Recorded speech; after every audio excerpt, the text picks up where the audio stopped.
Hi you guys, welcome back to my channel. I'm Siddharth Ghosh, and in this lecture we'll be doing the question answer session for bricks, speed and bones. This is for CBSE class 12, and of course इसकी मतलब explanation Hindi में है, don't worry guys. And 2024-25 batch और अभी जो boards देने वाले हैं उनके लिए भी ये वीडियो बहुत हेल्पफुल रहेगा. उनको आइडिया लग जाएगा कि कैसे क्वेश्चन आने वाले हैं. And all the best guys, अच्छा जाएगा पेपर. एंड मैंने भी लास्ट ईयर ही अपना बोर्ड एग्जाम दिया. It was the questions were very very easy ना.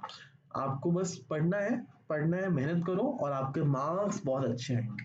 देख लेना आपके मार्क्स, आप सब लोग मतलब जो पेपर आएगा आप लोग को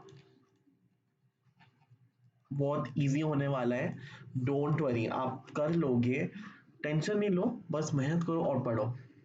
मेहनत करना है, पढ़ना है, एंड आपके देखना अच्छे मार्क्स आएंगे. तो हम लोग क्वेश्चन आंसर सेशन करने वाले हैं इसमें. एंड हम लोग मतलब ये पार्ट 2 में बनेगा. सो ये पार्ट 1 है.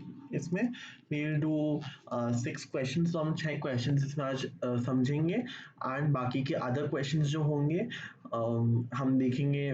मतलब उसमें भी और क्वेश्चंस करने वाले, because I also don't know. मैंने अपनी स्लाइड्स बनाई हैं, सो आई वाज चेकिंग ना अदर क्वेश्चंस कैसे कैसे आ सकते हैं. तो मैंने भी देखा नहीं, I don't know the count. तो आज हम लोग 6 क्वेश्चंस करेंगे, मे बी 7, राइट. तो हम लोग देख लेते हैं. Who was John Marshall? How did he mark a change in the Indian archaeology which came in Delhi 2016? तो ये बोल रहे हैं कि जॉन मार्शल कौन थे एंड उन्होंने कैसे इंडियन आर्कियोलॉजी में चेंज लाए. John Marshall was the Director General of the Archaeological Survey of India. So guys, याद रखना, he was the Director General of the Archaeological Survey of India.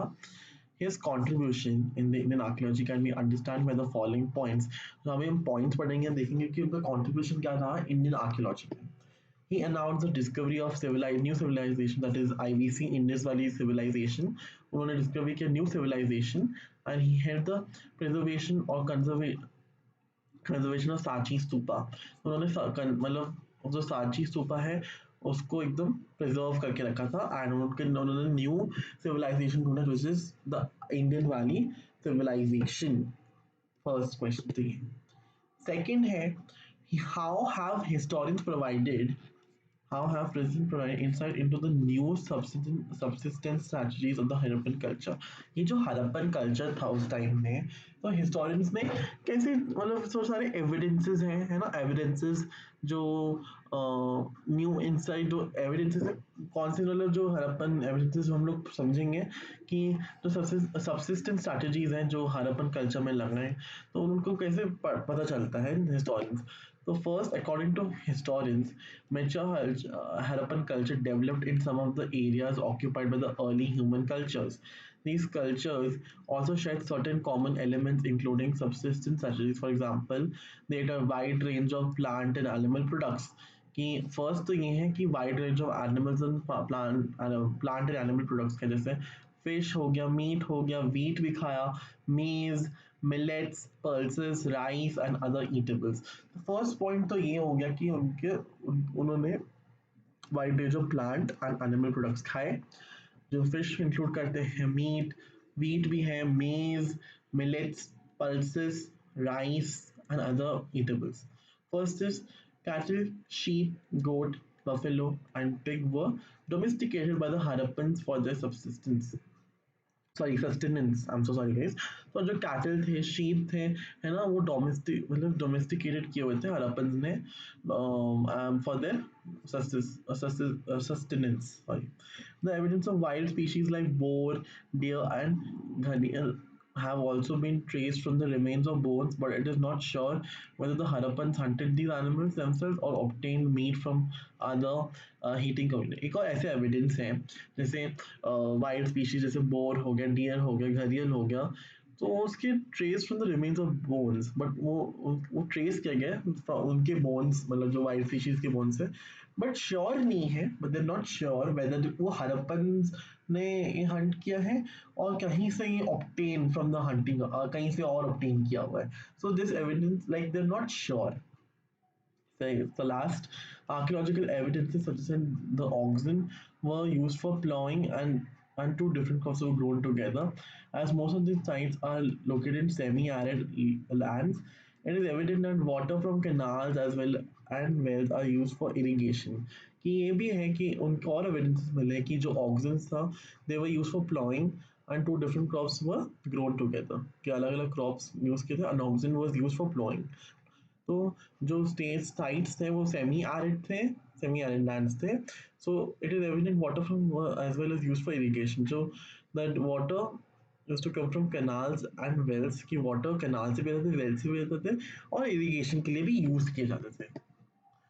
Okay, third question.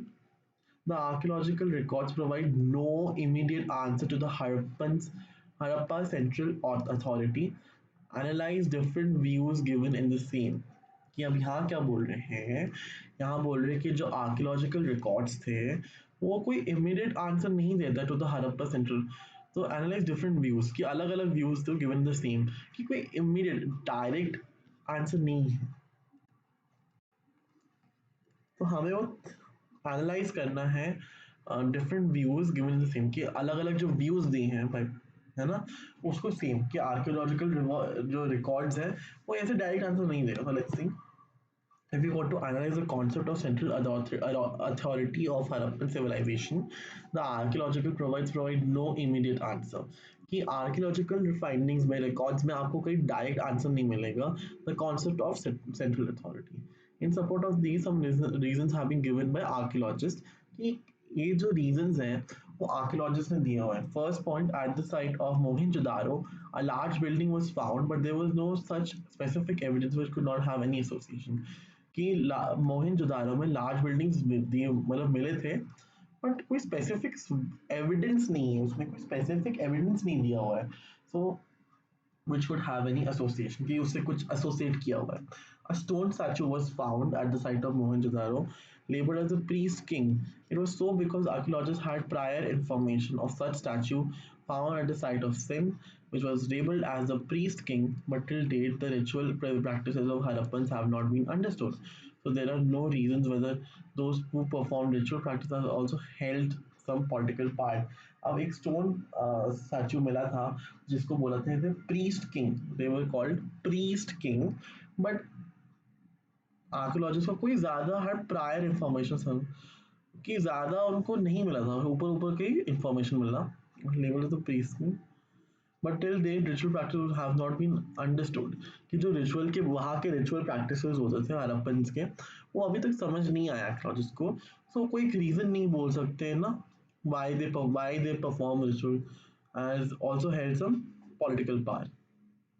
On the other hand, some archaeologists have also the view that there were no rulers in the Harappan society. According to them, all enjoyed equal status. अब इस point में क्या बोल रहे हैं some archaeologists कि there were no rulers, कोई rule नहीं करता था हड़प्पन में.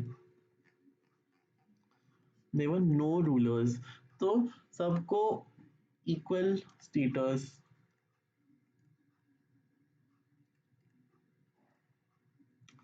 मिलता था. तो देयर वाज नो रूलर कि वो रूल करेगा, सबके पास इक्वल स्टेटस था. Other archaeologists feel that there was no single ruler but there were several rulers. कुछ आर्कियोलॉजिस्ट ऐसे थे कि उनका कोई सिंगल रूलर नहीं था, but there were several rulers, कि एक ही रूल नहीं कर रहा, कोई एक ही रूलर नहीं था, बहुत सारे अलग अलग बहुत सारे रूलर्स थे एक साथ रूल कर रहे थे. Even some scholars argue that there was a single state, which is evident from the similar artifacts, the planned settlements, the standard bricks. कि अ, कि एक कुछ स्कॉलर्स बोलते थे, उन्होंने आर्ग्यू किया द सिंगल स्टेट, हाँ, which is everyone similar artifacts था, the planned settlements, the standard bricks, की standard bricks होते थे वहाँ के. ठीक है. So these were the evidences जो central concept of central authority के बारे में बताती हैं इन डिफरेंट पॉइंट्स. अब fourth question. What are the evidences found by the archaeologists which show that the Harappans had contacts with distant lands? Does it show that the contact provided had to have the good trade relations with each other? Which is all India 2011. अभी कब बोल रहे ये एक evidences बोले कि जो हड़प्पन के पास के कॉन्टैक्ट थे विद डिस्टेंट लैंड्स कि वो डिस्टेंट लैंड के साथ उनका कुछ कॉन्टैक्ट था does it show that the contact provided to have a good trade relations with each other कि वहाँ कुछ जो ट्रेडिंग चलता था तो उनके क्या रिलेशन अच्छे थे देखते हैं The archaeologists found many evidences which show that the Harappans had contact with distant lands. बहुत सारे evidences मिले archaeologists को अब वहीं पढ़ेंगे the important evidences are recent archaeological finds suggest that the copper was probably brought from Oman on the southeastern tip of the Arabian and Peninsula. Moreover, chemical analysis provided traces of nickel both in Omani and Harappan artifacts. This suggests that a common origin of both. ये बोल रहे हैं कि जो recent archaeological finds में ही बोलते हैं कि जो copper थी they were from Oman which is on the eastern southeastern tip of Arabian Peninsula. So moreover अगर chemical analysis मालूम कि provided traces of nickel कि chemical analysis बात करें कि जो nickel है ना वो ओमानी कॉपर में भी है और हड़प्पन आर्टिफैक्ट्स में भी है तो common origin of both. First, second है कि large Harappan jar coated with a thick layer of black clay was found on Omani sites. एक large Harappan jar है with black clay से उसको coat किया हुआ है Omani site वो Omani sites में मिला है. It is possible that the Harappans exchanged the contents of the vessels for Omani copper कि उन्होंने exchange किया है for the Omani copper. Third, Mesopotamian texts of 3rd millennium BCE refer that copper came from a region called Maggan. Historians thought that probably it was another name of Oman. Mesopotamian texts also mentioned contacts with region named Dilmun, probably the island of Bahrain, Maggan and Mehlula, possibly the Harappan region. Mehlula was a land of seafarers. Many products of Mehlula were mentioned. They were carnelian, lapis lazuli, copper, gold, and varieties of wood. कि ये बोल रहे हैं कि 3rd million BC में मगन बोला था historians probably thought that it was a problem name of Oman कि another name of Oman था and they also mentioned Mesopotamian text also mentioned that with the region in Dilmun probably which is the island of Bahrain. Magan Mehrula possibly the Harappan region कि Harappan region के Magan and Mehrula. It was land of seafarers. Many products of Mehrula were mentioned. These were carnelian, lapis lazuli, copper, gold, and varieties of wood. Fourth, other archaeological finds suggest that of long distance contacts, which include the Harappan seals, weights, knives, all these evidences suggest that the Harappan civilization was connected with Oman, Bahrain, and or Mesopotamia by sea. The depictions of ships and boats on seas indicate the trade relations between countries. Fourth point यही बोलते हैं कि Harappan seals जो थे they suggest that Harappan civilization was connected with Oman. Like जो long distances होती थी, seas थे, they were connected by Oman, Bahrain और Mesopotamia by sea. Depictions of ships and boats on seas indicate the trade relations between different countries.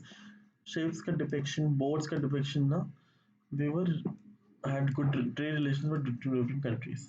Cylinder seal found in Mesopotamia had humped bull motif, which can be derived from the Indus region. The round Persian gull seal found in Bahrain sometimes carries Harappan motifs, local Dilmun, which followed the sea standard.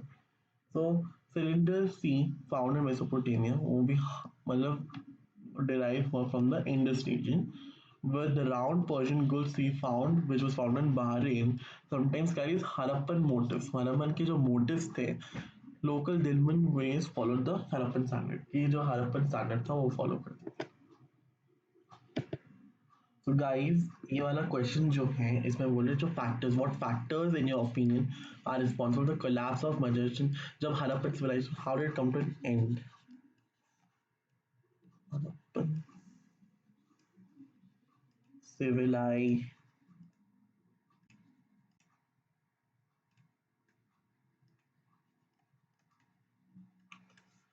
कि collapse कैसे हो गया this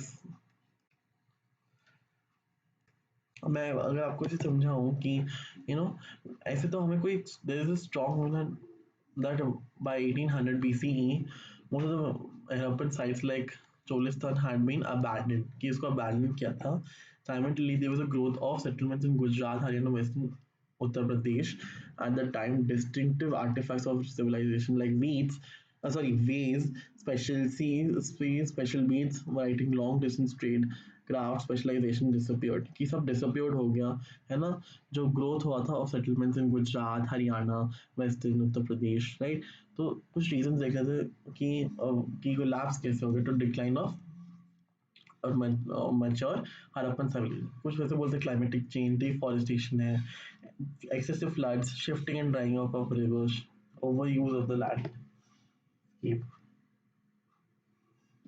Some of these reasons may be holding true for certain settlements. कुछ certain settlements के लिए true थे, but they do not account for the collapse of the entire civilization. No single reason was responsible for the decline of this civilization. The civilization might be destroyed by invaders, destroying the bulk of bones and indicated as slaughter. But the skeleton found did not belong to the same period belonged to, according to George Nails, that it was not contributed in favor for dramatic collapse. It was believed that the end of Harappan culture was a gradual process. कि कुछ process थे कि you know no single reason was responsible for decline, but कुछ certain settlements के लिए true थे. कुछ ने मतलब बोला है कि invaders से divide किए हैं, bulk of bones मिले हैं, but जो वहाँ के skeletons मिले हैं did not belong to the same period, उस period के नहीं है. According to George Dales बोलते हैं कि जो skeleton है वो उस period के नहीं है. So this was not called in favor of a dramatic collapse. Rather, it was believed that it was a gradual process. कि जो end था वो धीरे धीरे process उसका होने लग गया. So guys, हम इतना ही करते हैं जो 6 क्वेश्चन से हम लोग ऑनवर्ड्स हम लोग नेक्स्ट लेक्चर्स में पढ़ेंगे आज के लिए इतना ही थैंक यू एंड मैं आपको और भी ऐसे वीडियोस लाते रहूँगा थैंक यू